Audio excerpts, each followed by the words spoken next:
नमस्कार विद्यार्थी मित्र हो. आज आपण इयत्ता 9वीतील विज्ञान आणि तंत्रज्ञान या विषयामधील प्रकरण क्रमांक 3 धारा विद्युत या नवीन प्रकरणाला सुरुवात करणार आहोत. या प्रकरणामध्ये आपण विभव आणि विभवांतर म्हणजे काय, वाहक आणि विसंवाहक म्हणजे काय, विद्युत रोध आणि ओहमचा नियम, त्याचप्रमाणे रोधांची जोडणी आणि परिणामी रोध यासारख्या संकल्पनांचा अभ्यास करणार आहोत. या प्रकरणाच्या सुरुवातीला धारा विद्युत किंवा विद्युत धारा म्हणजे नेमकं काय आणि या विद्युत धारेचं आपल्या दैनंदिन जीवनामध्ये असणारं अनन्यसाधारण महत्त्व समजून येण्याकरता काही उदाहरणं जी आहेत ती उदाहरणं आपणास दिलेली आहेत. आजचं जे आधुनिक जग आहे, या आजच्या आधुनिक जगामध्ये विजेला अनन्यसाधारण महत्त्व आहे. कारण आपण आपल्या दैनंदिन जीवनामध्ये प्रत्येक गोष्टीसाठी विजेवरती अवलंबून आहोत. वीज नसताना होणारी आपली गैरसोय टाळण्याकरता आज दवाखाने असोत, बँका, कार्यालये किंवा खाजगी संस्था असोत, या ठिकाणी विजेसाठी पर्यायी व्यवस्था केलेली असते. त्याचप्रमाणे विद्युत भट्ट्या, विद्युत चलित्रे यासारख्या उपकरणांच्या चलनासाठी म्हणजेच यासारखी उपकरणे चालविण्याकरता उद्योगधंद्यांमध्ये विजेचा मोठ्या प्रमाणावरती वापर केला जातोय. त्याचप्रमाणे फ्रीज, विद्युत ओव्हन, मिक्सर, पंखे, धुलाई यंत्र, निर्वात, स्वच्छता यंत्र ज्याला व्हॅक्यूम क्लीनर असं म्हटलं जातं, रोटी मेकर यासारखी घरगुती साधनं आपण आपल्या दैनंदिन जीवनामध्ये वापरत असतो की ज्यामुळे आपले श्रम त्याचप्रमाणे वेळेची बचत होत असते. परंतु या सर्व उपकरणांना चालवण्यासाठी विजेशिवाय आपल्याकडं आज कोणताही पर्याय उपलब्ध नाही. तुम्हाला असं वाटेल की आपण म्हणजे फक्त माणसंच या विजेचा वापर करतात, पण काही प्राणी सुद्धा विजेचा वापर करत असतात. उदाहरणार्थ ईल हा मासा त्याचं भक्ष्य पकडण्याकरता, त्याचप्रमाणे शत्रूपासून आपलं संरक्षण करण्यासाठी काही रासायनिक प्रक्रियांमधून विजेची निर्मिती करत असतो की ज्या विजेचा वापर तो भक्ष्य पकडण्यासाठी आणि शत्रूपासून संरक्षण करण्यासाठी करत असतो. पावसाळ्यामध्ये कडाडून जमिनीवरती पडणारी किंवा कोसळणारी वीज हे नैसर्गिक विद्युत प्रवाहाचं उत्तम असं उदाहरण आहे. आता या प्रकारे विविध कारणांनी किंवा विविध कारणांसाठी आवश्यक असणारी जी वीज आहे, या विजेचा जो वापर आहे, हा वापर आपण आपल्या दैनंदिन जीवनामध्ये वेगवेगळ्या कारणांसाठी करत असतो. आता यामध्ये थोडे आठवामध्ये तुम्हाला एक प्रश्न त्यांनी विचारला आहे, तुम्ही एखादा तरी धबधबा पाहिलेला असेलच. आता या धबधब्यामध्ये येणारं जे पाणी आहे किंवा या धबधब्यातून पडणारं जे पाणी आहे ते कुठून पडतं? कोणत्या तरी एखाद्या पर्वताच्या किंवा उंच अशा शिखराच्या टोकाला साठलेलं जे पाणी असतं ते पाणी म्हणजेच उंचावर साठलेलं पाणी या धबधब्यामध्ये पडत असतं. अशा धरणांमध्ये साठवलेल्या पाण्याचा उपयोग करून मोठ्या प्रमाणावरती विद्युत निर्मिती केली जाते की ज्या विद्युत निर्मितीसाठी वापरण्यात येणारं हे पाणी म्हणजे धरणांमध्ये उंचावरती साठवलेलं पाणी असतं की जे उंचावरती साठवलेलं पाणी गुरुत्वाकर्षण बलामुळे खालच्या दिशेने म्हणजे जमिनीवरती पडत असतं की ज्या खालच्या म्हणजे जमिनीच्या दिशेने पडणाऱ्या या पाण्यात सामावलेल्या गतिज ऊर्जेचा वापर करून जनित्राची चौकट फिरवली जाते आणि त्यातून मोठ्या प्रमाणावरती वेगवेगळ्या धरणांवरती विद्युत निर्मिती केली जात आहे. आता या दोन्ही उदाहरणांमध्ये म्हणजे धबधब्यामध्ये पडणारं पाणी आणि धरणात उंच ठिकाणी साठवलेलं पाणी की जे उंचावरील पाणी खालच्या पातळीवरती पडत असतं आणि त्यामुळं या उंचावर असणाऱ्या पाण्याचं तळाशी असणाऱ्या म्हणजे खालच्या पातळीवरती असणाऱ्या दिशेनं होणारं हे जे वहन आहे याला पाण्याच्या प्रवाहाची दिशा असं म्हटलं जातं. की जी पाण्याच्या प्रवाहाची दिशा की जी उंच पातळीवरील बिंदूपासून कमी उंचीच्या पातळीवरील बिंदूकडे असते आणि या पाण्याच्या प्रवाहाप्रमाणेच विद्युत प्रवाह सुद्धा चालू असतो. म्हणजेच विद्युत प्रवाह एका ठिकाणाहून दुसऱ्या ठिकाणी या पाण्याच्या प्रवाहाप्रमाणेच जात असतो. आता विद्युत प्रवाहाची कल्पना येण्याकरता त्यांनी दुसऱ्या म्हणजे या पुढच्या स्लाइडमध्ये काय दिलेलं आहे बघा. आता या ठिकाणी विभव आणि विभवांतर या ज्या दोन संकल्पना आहेत या दोन संकल्पना समजून येण्याकरता एक छोटीशी कृती करून पाहायला सांगितलं आहे की ज्यामध्ये दोन प्लॅस्टिकच्या बाटल्या, रबरी नळी, चिमटा आणि पाणी यासारख्या साहित्याचा उपयोग करून आकृतीत दाखवल्याप्रमाणे रचना करावयास सांगितले आहे की ज्या आकृतीत दाखवलेल्या रचनेप्रमाणे साहित्याची मांडणी करून घेतल्यानंतर त्यांनी कृती काय सांगितलं बघा. आकृती 3.1 मध्ये दाखवल्याप्रमाणे रचना करा व रबरी नळीचा चिमटा काढून टाका आणि आता तुमची निरीक्षणे नोंदवा. आता निरीक्षणामध्ये त्यांनी काही प्रश्न विचारले. प्रश्न पहिला आहे चिमटा काढल्यावर काय होते. काय हे निरीक्षण आपलं. चिमटा काढल्यानंतर उंचावर ठेवलेली जी बाटली आहे त्या उंचावर ठेवलेल्या बाटलीतील पाणी कमी उंचावरती असलेल्या बाटलीमध्ये त्या बाटलीस जोडलेल्या नळीतून येऊ लागते. म्हणजे उंचावर असलेल्या त्या बाटलीतील पाणी कमी उंचीवरती असलेल्या बाटलीमध्ये वाहू लागते. दुसरा प्रश्न पाण्याचा प्रवाह बंद होतो का आणि होत असेल तर का होतो. उत्तर आहे होय.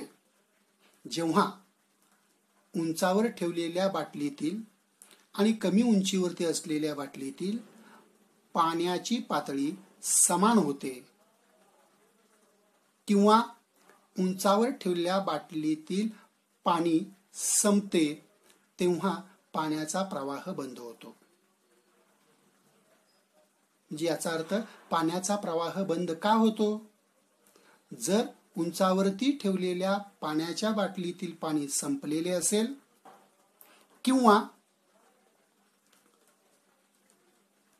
उंचावर ठेवलेल्या बाटलीतील पाण्याची पातळी आणि कमी उंचावरती ठेवलेल्या पाण्याच्या बाटलीतील पाण्याची पातळी समान झाली असेल तेव्हा पाण्याचा प्रवाह बंद होतो.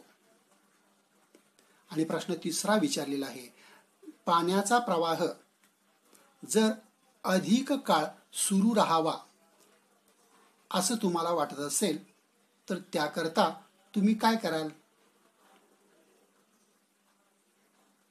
आता यामध्ये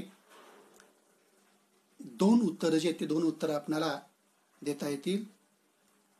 उंचावर ठेवलेल्या पाण्याच्या बाटलीतील पाणी हे जितकं जास्त घेता येईल तितकं घेतल्यास पाण्याचा प्रवाह अधिक काळ सुरू ठेवता येईल.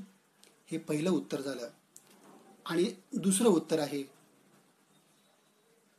उंचावर ठेवलेल्या पाण्याची पातळी आणि कमी उंचीवरती ठेवलेल्या पाण्याची पातळी यांच्यामध्ये असणारा फरक हा नेहमी विशिष्ट राखला जाईल अशी व्यवस्था करणे की ज्यामुळे पाण्याचा प्रवाह अधिक काळ सुरू ठेवता येईल. तर म्हणजे काय करायला पाहिजे.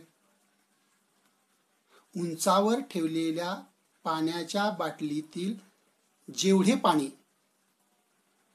कमी उंचावरील बाटलीमध्ये जात असते तेवढेच पाणी त्या बाटलीमध्ये नव्याने पडेल अशी व्यवस्था आपणास करावी लागेल, की ज्यामुळे हा पाण्याचा सुरू असणारा प्रवाह अधिक काळ किंवा आपणास हवा असणाऱ्या वेळेपर्यंत चालू ठेवता येईल. आता या पाण्याच्या प्रवाहाप्रमाणेच विद्युत प्रभारांचा प्रवाह सुद्धा दोन वस्तूंच्या मध्ये चालू असतो.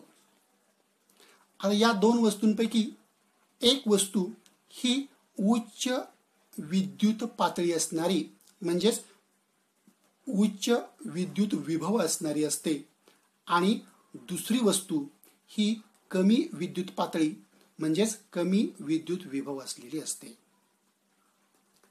आता या दोनही वस्तू, एक उच्च विद्युत विभव असलेली आणि दुसरी कमी विद्युत विभव असलेली, एकमेकींना एखाद्या विद्युत वाहक तारेद्वारे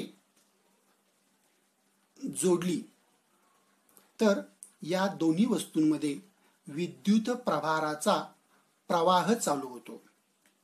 आणि म्हणून विद्युत प्रवाह म्हणजे काय हे समजून घेण्यापूर्वी आपल्याला दोन संकल्पनांचा अभ्यास या ठिकाणी करावायचा आहे. एक म्हणजे विभव आणि दुसरं म्हणजे विभवांतर. विभव म्हणजे काय? एखाद्या वस्तूवरील असणाऱ्या विद्युत प्रभाराची जी पातळी आहे, या विद्युत प्रभाराच्या पातळीला त्या वस्तूचे विभव असं म्हटलं जातं किंवा त्या वस्तूवरील विद्युत विभव असं म्हटलं जातं. आणि विभवांतर म्हणजे काय?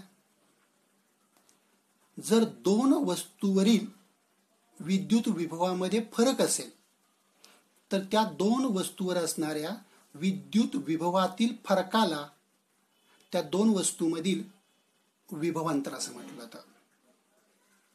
म्हणजे विभवांतर याचा अर्थ दोन वेगवेगळ्या वस्तूवर असणाऱ्या विद्युत विभवाच्या पातळीमधील फरक किंवा एकाच वस्तूच्या म्हणजे उदाहरणार्थ विद्युत वाहकाच्या दोन टोकावर असणाऱ्या विद्युत विभवामधील फरकास विद्युत विभवांतर असं म्हटलं जातं. म्हणजे विभव अंतर याचा अर्थ दोन वस्तूवर असणाऱ्या विद्युत विभवाच्या पातळीतील फरक किंवा एकाच वस्तूच्या दोन टोकावरती असणाऱ्या विद्युत विभवातील फरक, की ज्याला आपण विभवांतर असं म्हणतो. आता या दोन विद्युत विभव म्हणजे उच्च विद्युत विभव आणि कमी विद्युत विभव असलेल्या दोन वस्तू एकमेकांना विद्युतवाहक तारेद्वारे जोडल्यास या विद्युत प्रभाराचा प्रवाह कशा प्रकारे सुरू होतो याची माहिती अभ्यासण्याकरता धनविद्युत प्रभार हा अधिक विभव असलेल्या बिंदूपासून कमी विभव असलेल्या बिंदूकडे प्रवाहित होत असतो. हे दर्शवण्यासाठी ही विशिष्ट आकृती आहे, ती आकृती या ठिकाणी काढलेली आहे. आता आकृतीमध्ये ए आणि बी या दोन वस्तू आपल्याला दिसत आहेत. यापैकी ए या वस्तूवरती उच्च विद्युत विभव आहे आणि बी ही निळ्या रंगाची जी वस्तू दिसते त्या वस्तूवरती कमी विद्युत विभव आहे. आणि या विभवामध्ये फरक असणाऱ्या म्हणजेच विभवांतर असणाऱ्या दोन वस्तू एकमेकांना वीज वाहक तारेद्वारे म्हणजेच एका विद्युत वाहक तारेद्वारे एकमेकांना जोडलेल्या दर्शवलेल्या आहेत. आता यामुळे काय होईल? ए या उच्च विद्युत विभव असलेल्या वस्तूकडून बी या कमी विद्युत विभव असलेल्या वस्तूकडे विद्युत प्रभाराचं वहन केलं जाईल, म्हणजेच विद्युत प्रवाह वाहून नेला जाईल. आता या ठिकाणी आपण यापूर्वी या प्रकरणाच्या सुरुवातीला अभ्यासले आहे की जेव्हा वीज कोसळते पावसाळ्यात सुरुवातीला पावसाच्या, तेव्हा काय नेमकं होतं तर कमी विभव असलेल्या ढगांकडून जास्त विभव असलेल्या जमिनीपर्यंत इलेक्ट्रॉनचा जो प्रवाह आहे, हा इलेक्ट्रॉनचा प्रवाह येत असतो की ज्याला आपण वीज पडणे किंवा वीज कोसळणे असं म्हणतो. म्हणजे वीज कोसळणे किंवा वीज पडणे हा जो नैसर्गिक विजेचा प्रवाह आहे, हा विजेचा प्रवाह म्हणजे इलेक्ट्रॉनचा प्रवाह आहे. आता या इलेक्ट्रॉनच्या प्रवाहाप्रमाणेच इथं सुद्धा या आकृतीत दाखवलेल्या दोन उच्च विभव आणि कमी विभव असणाऱ्या वस्तूंमध्ये वीजवाहक तारेद्वारे इलेक्ट्रॉनचा प्रवाह जो आहे तो प्रवाह चालू होईल. पण हा इलेक्ट्रॉनचा प्रवाह प्रत्यक्षात ऋणप्रभारित जे टोक आहे, म्हणजे कमी विद्युत विभव असणारं जे टोक आहे, कारण इलेक्ट्रॉन्स हे ऋणप्रभारित असतात आणि ज्या वस्तूवरती इलेक्ट्रॉन्स असतात ती वस्तू म्हणजे ऋणप्रभारित वस्तू असते. की जी ऋणप्रभारित वस्तू म्हणजे या आकृतीत दाखवलेली कमी विद्युत विभव असणारी वस्तू की जी बी आहे. आता या बी या वस्तूवरती इलेक्ट्रॉन्स आहेत की जे इलेक्ट्रॉन्स काय होणार आहेत, कमी इलेक्ट्रॉन असणारे म्हणजेच उच्च विभव असणाऱ्या ए या वस्तूकडे वाहून नेले जाणार आहेत. कारण या दोन्ही वस्तू विद्युतवाहक तारेने एकमेकांशी जोडलेल्या आहेत आणि त्यामुळे प्रत्यक्षात बी या वस्तूवरती असणारे इलेक्ट्रॉन्स म्हणजेच ऋणविद्युत प्रभार हा ए या वस्तूकडे वाहून नेला जातो. म्हणजेच हे जे इलेक्ट्रॉन्स आहेत, म्हणजे या इलेक्ट्रॉन्सवरती असणारा जो ऋणप्रभार आहे, हा ऋणप्रभार बी या कमी विद्युत विभव असलेल्या वस्तूकडून ए या उच्च विद्युत विभव असलेल्या वस्तूकडे वाहून नेला जाणार आहे. म्हणजे प्रत्यक्षात हा जो बी या वस्तूकडून ए या वस्तूकडे होणारा इलेक्ट्रॉनचा प्रवाह आहे, यालाच आपण विद्युत प्रवाह असे म्हणतो.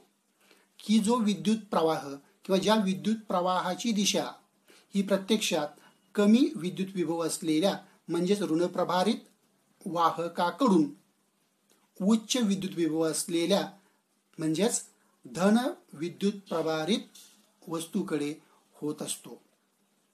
पण इलेक्ट्रॉनचा प्रवाह हा आपल्या सोयीकरता धनटोकाकडून ऋणटोकाकडे दर्शवण्याचा प्रघात आहे, दर्शवण्याची पद्धत आहे. विद्युत घटाचे विभवांतर. विभवांतर म्हणजे काय हे मी तुम्हाला सांगितलेलं आहे. आता एखाद्या विद्युत घटाचं, ज्याला आपण सेल म्हणतो, की ज्या विद्युत घटाच्या विभवांतराविषयीची माहिती आपल्याला अभ्यासावयाची आहे. तर विद्युत घटाचं विभवांतर म्हणजे काय, विद्युत घटाच्या धन अग्र आणि ऋण अग्र यांच्या विद्युत विभवातील फरक म्हणजेच त्या विद्युत घटाचे विभवांतर होय. आपण आपल्या दैनंदिन व्यवहारामध्ये जे बॅटरीमध्ये सेल वापरतो ते सेल म्हणजे विद्युत घट असतात की ज्या विद्युत घटाला दोन टोके असतात, त्यापैकी एक धन टोक आणि दुसरं ऋण टोक असतं. आणि ही दोन्हीही टोकं धन आणि ऋण ठेवण्यासाठी त्या विद्युत घटामध्ये विविध रासायनिक प्रक्रिया घडवून आणल्या जातात की ज्या रासायनिक अभिक्रियेमुळे त्या विद्युत घटाचं एक टोक धन आणि दुसरं टोक ऋण ठेवलं जातं. म्हणजेच विद्युत घटाच्या या दोन टोकांमध्ये विभवांतर निर्माण केले जाते. आता विद्युत घटाच्या या दोन टोकामध्ये असणारं हे विभवांतर काय काम करतं, जेव्हा हा विद्युत घट आपण एखाद्या परिपथामध्ये जोडतो तेव्हा हा विद्युत घट किंवा या विद्युत घटाच्या दोन टोकामध्ये असणारं हे विभवांतर त्या वाहकामध्ये असणाऱ्या इलेक्ट्रॉन्सना गतिमान करण्याचं काम करत असतो. म्हणजे विद्युत घटातील विभवांतर काय कार्य करते, तर विद्युत घटामध्ये असणारा हे विभवांतर जेव्हा हा विद्युत घट परिपथामध्ये जोडला जातो तेव्हा त्या वाहकातील इलेक्ट्रॉन्सना गतिमान करण्याचं काम करतो, की जे गतिमान झालेले इलेक्ट्रॉन्स त्या वाहकातून एका विशिष्ट दिशेने त्या वाहकाच्या एका टोकाकडून दुसऱ्या टोकाकडे प्रवाहित होत असतात. आणि अशा प्रकारे वाहकाच्या एका टोकाकडून दुसऱ्या टोकाकडे प्रवाहित होणाऱ्या या इलेक्ट्रॉन्सच्या प्रवाहाला विद्युत प्रवाह असं म्हटलं जातं. म्हणजे विद्युत प्रवाह निर्माण होण्यासाठी वाहकाच्या दोन टोकांमध्ये विभवांतर प्रयुक्त करणं गरजेचं आहे. आता दोन टोकांमधील किंवा दोन बिंदूंमधील विभवांतर म्हणजे काय याची व्याख्या या ठिकाणी दिली बघा. ए या बिंदूपासून बी या बिंदूपर्यंत एकक धनप्रभार स्थानांतरित करण्यासाठी जे कार्य करावे लागते त्या कार्यास त्या ए आणि बी या दोन बिंदूंमधील विद्युत विभवांतर असे म्हणतात. म्हणजे कोणत्याही दोन बिंदूमधील,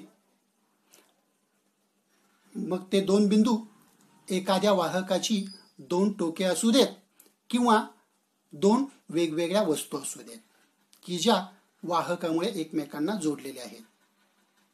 या दोन बिंदूमधील विभवांतर काढण्यासाठीचं जे सूत्र आहे ते सूत्र काय आहे, दोन बिंदूमधील विभवांतर बरोबर कार्य भागिले स्थानांतरित झालेला एकूण प्रभार. विभवांतर व्ही या अक्षराने दर्शवलं जातं, कार्य डब्ल्यू आणि प्रभार क्यू, आणि म्हणून व्ही बरोबर डब्ल्यू छेद क्यू हे सूत्र आपणाला कोणत्याही वाहकाच्या किंवा कोणत्याही दोन वस्तूंच्या दोन बिंदूंदरम्यान असणारं विभवांतर काढण्यासाठीचं सूत्र मिळतं. व्ही बरोबर डब्ल्यू छेद क्यू. मग विभवांतराच्या या सूत्रावरून आपणाला विभवांतराचं एकक ठरवता येईल. विभवांतर म्हणजे काय, ए या बिंदूपासून बी या बिंदूपर्यंत एकक धनप्रभार स्थानांतरित करण्यासाठी करावं लागणारं कार्य म्हणजे त्या दोन बिंदू दरम्यान असणारं विद्युत विभवांतर होय. विद्युत विभवांतर काढण्यासाठी विभवांतर बरोबर डब्ल्यू छेद क्यू या सूत्राचा वापर केला जातो. डब्ल्यू म्हणजेच कार्य, क्यू म्हणजेच विद्युत प्रभार. आता कार्याचं एकक आहे जूल आणि विद्युत प्रभाराचं एकक आहे कुलोम. मग विद्युत विभवांतराचे एकक होईल जूल प्रति कुलोम. जूल प्रति कुलोम की ज्याला व्होल्ट असं नाव देण्यात आलेलं आहे. व्होल्ट या शास्त्रज्ञाच्या सन्मानार्थ विभवांतराचं जे एकक आहे त्याला व्होल्ट असं नाव दिलेलं आहे. पण एसआय पद्धतीतील विभवांतराचं एकक आहे जूल प्रति कुलोम की ज्याला व्होल्ट हे नाव देण्यात आलेलं आहे. आता 1 व्होल्ट विभवांतर म्हणजे काय, 1 व्होल्ट बरोबर 1 जूल प्रति 1 कुलोम हे 1 व्होल्टची ही व्याख्या आहे. आता 1 व्होल्ट विभवांतर म्हणजे काय त्याची जी माहिती आहे ती माहिती किंवा व्याख्या आपण बघूया. जर 1 कुलोम इतका विद्युत प्रभार, जर 1 कुलोम इतका विद्युत प्रभार ए या टोकापासून बी या टोकापर्यंत नेण्याकरता 1 जूल इतकं कार्य करावं लागत असेल तर त्या 2 टोकांमध्ये म्हणजेच ए आणि बी या 2 बिंदूंदरम्यान असणारं विभवांतर 1 व्होल्ट आहे असे म्हणतात. पुन्हा एकदा सांगतोय पहा. जर 1 कुलोम इतका विद्युत प्रभार ए या बिंदूपासून बी या बिंदूपर्यंत स्थानांतरित करण्यासाठी म्हणजेच वाहून नेण्यासाठी करावं लागणारं कार्य 1 जूल इतकं असेल तर त्या 2 बिंदू दरम्यान असणारं विद्युत विभवांतर 1 व्होल्ट आहे असे म्हणतात. व्होल्ट हे विद्युत घटातील विभवांतराचं किंवा 2 वस्तूमध्ये असणाऱ्या विभवांतराचं एकक असून परिचय शास्त्रज्ञांचा यामध्ये अलेक्झांड्रो व्होल्टा हा एक इटालियन शास्त्रज्ञ असून सर्वप्रथम विद्युत घट तयार करण्याचं कार्य या महान शास्त्रज्ञांनी केलेलं आहे आणि म्हणून त्यांच्या सन्मानार्थ विभवांतराच्या एककाला व्होल्ट असं नाव देण्यात आलेलं आहे. आता माहीत आहे का तुम्हाला यामध्ये विभवांतराच्या अतिसूक्ष्म किमती आणि विभवांतराच्या मोठ्या किमती ज्या एककात व्यक्त केल्या जातात त्या एककांची माहिती दिली आहे. त्यापैकी पहिलं एकक आहे 1 मिली व्होल्ट बरोबर 10⁻³ व्होल्ट म्हणजेच एका व्होल्टचे 1000 भाग केल्यानंतर त्यातला 1 भाग म्हणजे 1 मिली व्होल्ट होय. त्यानंतर 1 मायक्रो व्होल्ट म्हणजे 10⁻⁶. याचा अर्थ एका व्होल्टचे 10 लाख भाग केल्यानंतर त्यातील 1 भाग म्हणजे 1 मायक्रो व्होल्ट होय. आणि विभवांतराच्या मोठ्या किमती व्यक्त करण्यासाठी ज्या एककांचा वापर केला जातो त्यामध्ये 1 किलो व्होल्ट बरोबर 10⁻³ व्होल्ट म्हणजे काय 1 किलो व्होल्ट म्हणजे 1000 व्होल्ट आणि 1 मेगा व्होल्ट म्हणजे 10⁻⁶ व्होल्ट म्हणजेच 10 लाख व्होल्ट. अशा प्रकारे 2 वस्तूंमध्ये असणारं विभवांतर मोजण्याकरता काही सूक्ष्म आणि काही मोठ्या एककांचा वापर केला जातो त्याची माहिती या ठिकाणी देण्यात आलेली आहे. आता यानंतर विद्युत प्रवाहाची जी व्याख्या आहे ती व्याख्या आपण या प्रकरणामध्ये काय अभ्यासलेली आहे. वाहकाच्या एका टोकाकडून दुसऱ्या टोकाकडे होणारा जो इलेक्ट्रॉनचा प्रवाह आहे याला आपण विद्युत प्रवाह असे म्हणतो. याचा अर्थ कोणत्याही वाहकातून जेव्हा विद्युत धारा म्हणजेच विद्युत प्रवाह वाहत असतो तेव्हा त्या वाहकाच्या एका टोकाकडून दुसऱ्या टोकाकडे इलेक्ट्रॉन्स जात असतात. आता हे जे इलेक्ट्रॉन्स आहेत की ज्या इलेक्ट्रॉन्समुळे वाहकातील विद्युत प्रवाह निर्माण होत असतो या इलेक्ट्रॉनविषयी थोडीशी माहिती या ठिकाणी पुस्तकात दिलेली आहे. मुक्त इलेक्ट्रॉन्स. आता मुक्त इलेक्ट्रॉन्स म्हणजे काय. कोणत्याही धातुरूप विद्युत वाहकाच्या प्रत्येक अणुजवळ असणारे आणि त्या अणूच्या केंद्रकाशी अतिशय क्षीण म्हणजे कमी बलाने बद्ध असलेल्या इलेक्ट्रॉन्सना मुक्त इलेक्ट्रॉन असे म्हणतात. व्याख्या पुन्हा एकदा पहा. कोणत्याही धातुरूप विद्युत वाहकाच्या प्रत्येक अणुजवळ असलेल्या एक किंवा एकापेक्षा जास्त असे इलेक्ट्रॉन्स की जे इलेक्ट्रॉन्स अणूच्या अणुकेंद्रकाशी अतिशय क्षीण बलाने बद्ध असतात, बांधलेले असतात, त्या इलेक्ट्रॉन्सना मुक्त इलेक्ट्रॉन्स असे म्हणतात. नावाप्रमाणेच हे इलेक्ट्रॉन्स मुक्त असतात कारण ते अणुकेंद्रकाशी अतिशय क्षीण अशा बलानं बद्ध असल्यामुळे ते त्या अणुकेंद्रकापासून दूर जाऊ शकतात किंवा त्या अणुकेंद्रकापासून सहजपणे अगदी थोडंसं बल लावून सुद्धा वेगळे केले जाऊ शकतात. आणि म्हणूनच या इलेक्ट्रॉन्सना मुक्त इलेक्ट्रॉन्स असं म्हटलं जातं की जे मुक्त इलेक्ट्रॉन्स विद्युत प्रभार जो आहे या विद्युत प्रभाराचं त्या वाहकाच्या एका टोकाकडून दुसऱ्या टोकाकडे वहन करण्यास कारणीभूत असतात. म्हणजे एखाद्या विद्युत वाहकातून विद्युत धारेची निर्मिती होण्याकरिता म्हणजेच विद्युत प्रभाराचं त्या वाहकातून वहन होण्याकरिता त्या वाहकामध्ये मुक्त इलेक्ट्रॉन्स असणं गरजेचं आहे.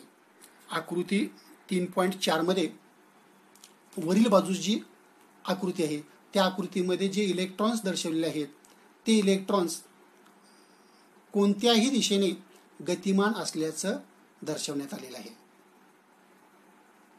आणि जेव्हा हा वाहक एखाद्या परिपथामध्ये विद्युत घटाला जोडला जातो तेव्हा काय होतं? मी विद्युत घटाचं कार्य यापूर्वी सांगितलं आहे. विद्युत घट काय करतो? जेव्हा वाहकाला हा विद्युत घट जोडला जातो किंवा वाहकाची दोन टोकं जेव्हा विद्युत घटाला जोडली जातात तेव्हा तो विद्युत घट त्या वाहकातील या मुक्त इलेक्ट्रॉन्सवरती बल प्रयुक्त करतो की ज्यामुळे ते इलेक्ट्रॉन्स एका विशिष्ट दिशेनं गतिमान होतात. आता इथं या 3.4 आकृतीमधील हा जो वाहक आहे की ज्या वाहकातील इलेक्ट्रॉन्स यादृच्छिक गतीमध्ये आहेत म्हणजेच कोणत्याही दिशेनं ते इलेक्ट्रॉन्स आपणाला गतिमान असल्याचं वरच्या आकृतीत दाखवले आहेत. परंतु हा वाहक जेव्हा एखाद्या विद्युत घटाला जोडला जातो तेव्हा काय होतं हे खालील आकृतीमध्ये दर्शवलेलं आहे. मी आता सांगितल्याप्रमाणे हा विद्युत घट त्या वाहकातील या मुक्त इलेक्ट्रॉन्सवरती बल प्रयुक्त करेल की ज्या प्रयुक्त केलेल्या बलामुळे हे कोणत्याही दिशेने गतिमान असणारे इलेक्ट्रॉन्स एका विशिष्ट दिशेने गतिमान झाल्याचं दर्शविण्यात आलेलं आहे. म्हणजे 3.4 या आकृतीमध्ये वरील आकृतीमध्ये इलेक्ट्रॉन्सची गती ही यादृच्छिक आहे तर खालील आकृतीमध्ये इलेक्ट्रॉनची गती ही एका विशिष्ट दिशेमध्ये असल्याचं दिसून येतं. आणि त्यामुळं इलेक्ट्रॉनच्या प्रवाहाची ही जी दिशा आहे ही दिशा या ठिकाणी दर्शवण्यात आली आहे. आता या खालील आकृतीच्या वरच्या बाजूस काय दर्शवलं आहे बघा. इलेक्ट्रॉन्सच्या प्रवाहाची दिशा की जी उजवीकडून म्हणजेच ऋण टोकाकडून धन टोकाकडे दर्शवलेली आहे. पहा उजवीकडून डावीकडे जाताना दर्शवले आहे. जे प्रत्यक्ष इलेक्ट्रॉन म्हणजेच हा जो ऋण प्रभार आहे हा ऋण प्रभार हा ऋण टोकाकडून धन टोकाकडे जात असल्याचं दिसून येतं. म्हणजे इलेक्ट्रॉनच्या प्रवाहाची दिशा ही ऋण टोकाकडून धन टोकाकडे आहे. पण खाली काय लिहिलंय बघा बरं. विद्युतधारेची संकेत मान्य दिशा की जी धन टोकाकडून ऋण टोकाकडे दर्शवलेली आहे. विद्युतधारा. आता विद्युतधारा म्हणजे काय? जेव्हा वाहकातून हा जो इलेक्ट्रॉनचा प्रवाह जात असतो तेव्हा त्या वाहकातून वाहणाऱ्या या इलेक्ट्रॉनच्या प्रवाहाला विद्युत प्रवाह किंवा विद्युतधारा असं म्हणतात. हे आपण यापूर्वी या प्रकरणात अभ्यासले आहे. जे विद्युतधारा हा वाहकातून वाहणारा इलेक्ट्रॉनचा प्रवाह आहे. मग ही विद्युतधारा जर आपणाला मोजावयाची असेल, म्हणजेच या विद्युतधारेचं मूल्य आपणाला निश्चित करावयाचं असेल, तर ते कसं करता येईल आणि कोणत्या एककात करता येईल हे या ठिकाणी दर्शवण्यात आलेलं आहे. आता या प्रकरणाच्या या पुढील भागामध्ये विद्युतधारा म्हणजे काय आणि या विद्युतधारेचं मूल्य कशा प्रकारे निश्चित केलं जातं हे या पुढील घटकामध्ये आपण पाहूया. वाहकातून वाहणाऱ्या इलेक्ट्रॉन्सच्या प्रवाहाला विद्युतधारा असं म्हणतात हे आपण पाहिलेलं आहे. आणि या विद्युतधारेचं मूल्य आपणाला कशा प्रकारे काढता येईल हे आता आपण पाहणार आहोत. आता ही जी विद्युतधारा आहे, ही विद्युतधारा किंवा या विद्युतधारेचं मूल्य म्हणजे नेमकं काय असतं, तर एकक कालावधीत या वाहकातून वाहणारा विद्युत प्रभार म्हणजेच त्या वाहकातून वाहणारी विद्युतधारा होय. बघा, एकक कालावधीत वाहकातून वाहणारी विद्युतधारा म्हणजे त्या वाहकातून वाहणारा विद्युत प्रभार होय. जर Q हा वाहकाच्या काटछेदातून म्हणजेच विशिष्ट तुकड्यातून T या कालावधीत वाहणारा विद्युत प्रभार असेल तर त्या वाहकातून वाहणारी विद्युतधारा म्हणजेच I बरोबर Q/T ही त्या वाहकातून वाहणारी विद्युतधारा होय. म्हणजे Q हा वाहकाच्या काटछेदातून T या कालावधीत वाहणारा विद्युत प्रवाह असेल तर त्या वाहकातून वाहणारी विद्युतधारा काढण्यासाठी आपणाला I बरोबर Q/T या सूत्राचा वापर करता येईल. आता या सूत्राच्या सहाय्याने आपणाला विद्युत प्रभाराचं एकक निश्चित करता येईल. Q म्हणजे विद्युत प्रभार आहे आणि T म्हणजे कालावधी आहे. विद्युत प्रभाराचं SI पद्धतीतील एकक आहे कुलोम आणि कालावधी म्हणजेच काळाचं एकक आहे सेकंद. म्हणजे विद्युत धारेचं किंवा विद्युत प्रभाराचं किंवा विद्युत प्रवाहाचं SI पद्धतीतील एकक कुलोम प्रति सेकंद. कुलोम प्रति सेकंद हे विद्युत प्रभाराचं SI पद्धतीतील एकक आहे आणि या एककालाच एम्पियर असे म्हणतात. मग आता एक एम्पियर विद्युतधारा म्हणजे काय? जर एखाद्या वाहकातून एका सेकंदात 1 कुलोम इतका विद्युत प्रवाह प्रवाहित होत असेल तर त्या वाहकातून वाहणारी विद्युतधारा 1 एम्पियर आहे असे म्हणतात. जर एखाद्या वाहकातून एका सेकंदात 1 कुलोम इतका विद्युत प्रभार प्रवाहित होत असेल तर त्या वाहकातून वाहणारी विद्युतधारा 1 एम्पियर आहे असे म्हणतात. माहित आहे का तुम्हाला यामध्ये दिले आहे सुरुवातीला विद्युतधारेची जी अतिसूक्ष्म परिमाण आहेत ती परिमाणं या ठिकाणी दिली आहेत. 1 मिली अँपिअर बरोबर 10⁻³ अँपिअर आणि 1 मायक्रो अँपिअर बरोबर 10⁻⁶ अँपिअर. म्हणजेच 1 मिली अँपिअर म्हणजे एका अँपिअरचा 1/1000वा भाग होय. तर 1 मायक्रो अँपिअर म्हणजे एका अँपिअरचा 10,00,000वा भाग होय.